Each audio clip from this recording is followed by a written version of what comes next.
नमस्ते दोस्तों। आज के इस सेशन में हम एक बहुत ही मजेदार और स्वादिष्ट कहानी पढ़ने वाले हैं। इस कहानी का नाम है नीना और भुट्टा। हम इसे शब्द दर शब्द पढ़ेंगे, चित्रों को समझेंगे और अंत में इसके सारे अभ्यास प्रश्नों को भी हल करेंगे। तो चलिए बिना किसी देरी के शुरू करते हैं। पर कहानी शुरू करने से पहले जरा सोचिए, जब मौसम एकदम सुहावना हो, हल्की हल्की बारिश हो रही हो, तो गर्मा गर्म भुना हुआ भुट्टा खाना किसे अच्छा नहीं लगता। भुट्टे का नाम सुनते ही मुंह में पानी आ जाता है ना? हमारी आज की कहानी भी इसी मजेदार नाश्ते के इर्द गिर्द घूमती है। तो आइए कहानी की पहली लाइन पढ़ते हैं। लिखा है, नीना के नाना बाजार गए, नाना खूब सारे भुट्टे लाए। जरा इस चित्र में नाना जी को देखिए।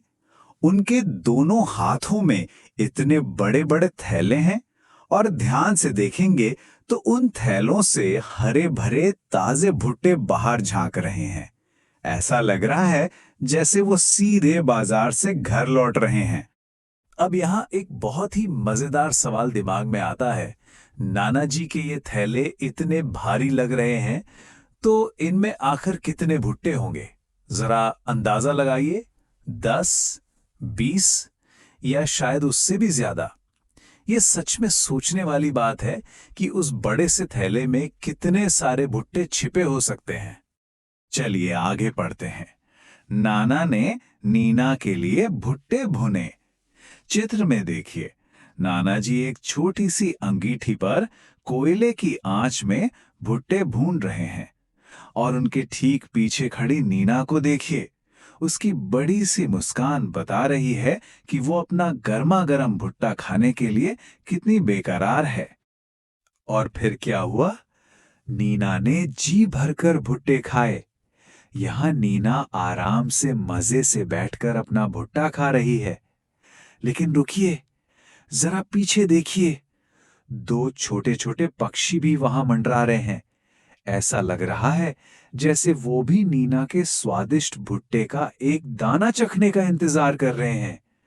ये चित्र इस कहानी को और भी जीवंत बना देता है। अब कहानी में एक ट्विस्ट आता है।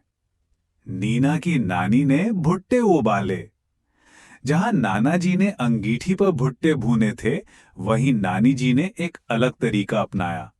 उन्होंने एक बड़े से बर्तन में पानी डाला और भुट्टों को गैस पर उबलने के लिए रख दिया।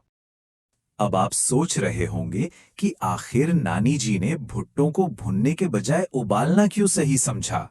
इसके पीछे एक बहुत ही काम का कारण हो सकता है। उबाले हुए भुट्टे पानी की वजह से काफी नरम और मुलायम हो जाते हैं। घर के बड़े बुजुर्गों के लिए, जिनके दांत शायद उतने मजबूत नहीं होते, नरम उबले हुए भुट्टे चबाना बहुत आसान होता है। और ये रहा कहानी का एकदम सुखद अंत। लिखा है, नाना और नानी ने जी भरकर भुट्टे खाए। दोनों एक साथ बैठे हैं और उन नरम उबले हुए भुट्टों का बड़े मजे से आनंद ले रहे हैं। सच में परिवार के साथ मिलकर किसी भी स्वादिष्ट चीज को खाने का स्वाद दोगुना हो जाता है। कहानी तो हमने पूरी पढ़ ली और अच्छे से समझ भी ली। अब बारी है हमारे अभ्यास प्रश्नों की, तो तैयार हो जाइए। पहला प्रश्न पाठ से ही है। नीना के नाना बाजार से क्या लाए? याद कीजिए, कहानी की शुरुआत ही तो यहीं से हुई थी। एकदम सही। इसका उत्तर है, नाना खूब सारे भुट्टे लाए। जब नाना जी भारी थैलों में ताजे भुट्टे लेकर आए थे, वहीं से तो इस मजेदार कहानी की शुरुआत हुई थी। चलिए अब एक बहुत ही बढ़िया गतिविधि करते हैं। कहानी में हमने देखा कि भुट्टे को आग पर भूना भी गया और पानी में उबाला भी गया। अब हम रोजमर्रा के कुछ खाने पीने की चीजों को उनके पकाने के तरीके के आधार पर अलग अलग वर्गों में बांटेंगे। ये एक तरह का साइंस एक्सपेरिमेंट भी है। खाने को पकाने के 4 मुख्य तरीके होते हैं। पहला है भूनकर, यानी जिसे सीधे आग पर पकाया जाए। दूसरा है तलकर, यानी जिसे गरम तेल में पकाया जाए। तीसरा है उबालकर, यानी पानी में पकाना। और चौथा है कच्चा, जिसे हम बिना पकाए ही खा सकते हैं। अब हमें ये सोचना है कि कौन सी खाने की चीज किस खाने में फिट बैठेगी। तो आइए इस तालिका को भरते हैं। भुनकर में हम लिख सकते हैं भुट्टा, बिल्कुल वैसे ही जैसे नाना जी ने भुना था।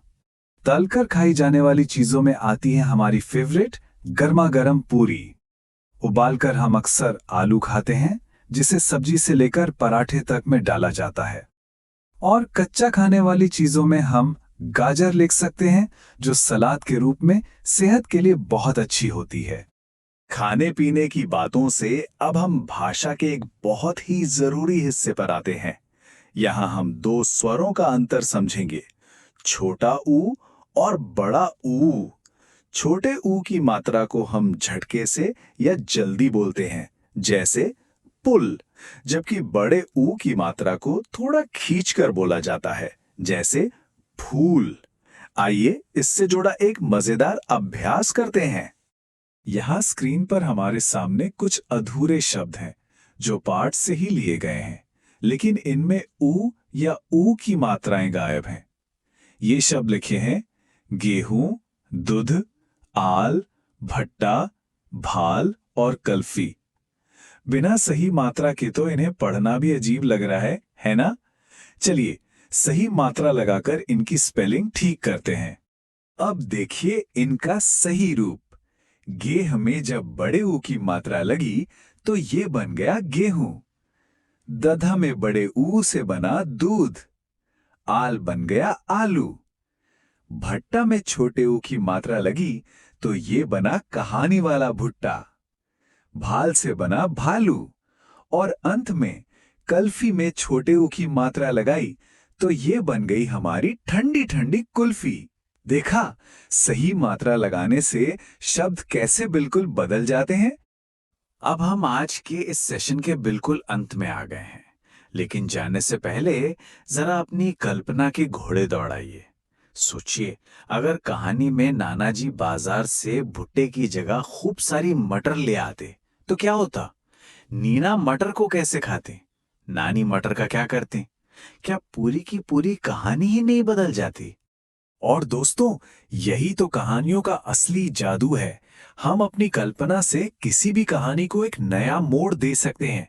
तो आपके लिए आज का टास्क ये है कि भुट्टे की जगह मटर, सेब या अपनी कोई भी पसंदीदा चीज रखकर एक नई कहानी बनाइए और फिर उसे अपनी क्लास में सबके साथ शेयर कीजिए। आज के इस सेशन में मेरे साथ जुड़ने के लिए बहुत बहुत धन्यवाद। ऐसे ही मजे से सीखते रहिए और नई नई कहानियां बनाते रहिए।